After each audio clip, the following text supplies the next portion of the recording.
अरे बताओ ना, ऐसे हम आपका पीछा छोड़ने वाले नहीं। अरे ले समदार खोज खबर है मेरा। यहाँ से दिल्ली नाम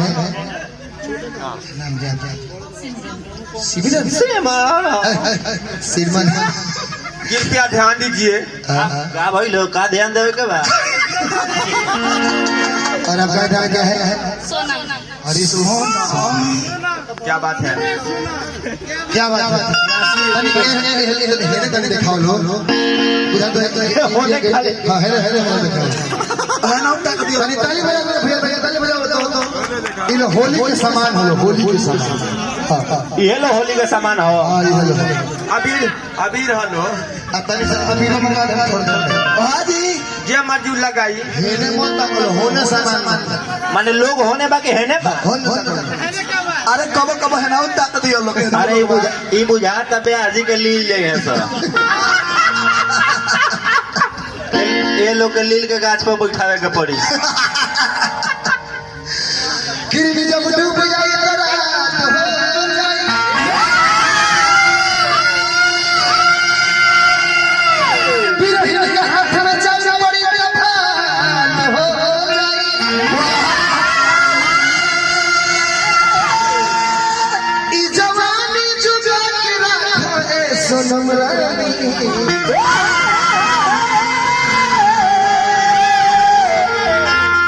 गेहूं पागल की नजर पड़ी तो आज घात हो जाए।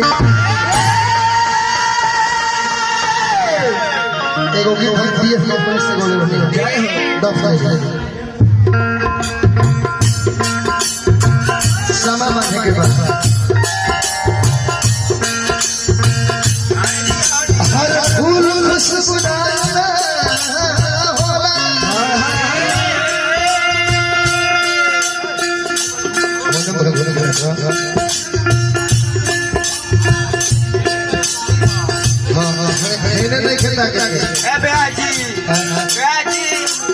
बनाने नहीं क्या हो बने यार तू हम आजा बस आ तो है अरे पीछे कुछ हाँ बीच में पाउन करा जाए।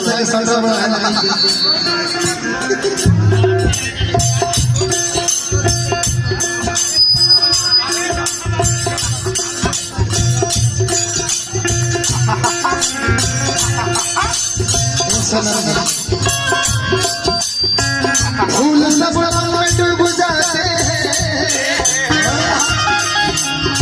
जब मरहम में डूब जाते। अगर कोई सहारा नहीं मिलता सोनम जी हम आपके घर में डूब जाते हैं। ए रसगुल्ला बाबा यही कहीं एगो लड़का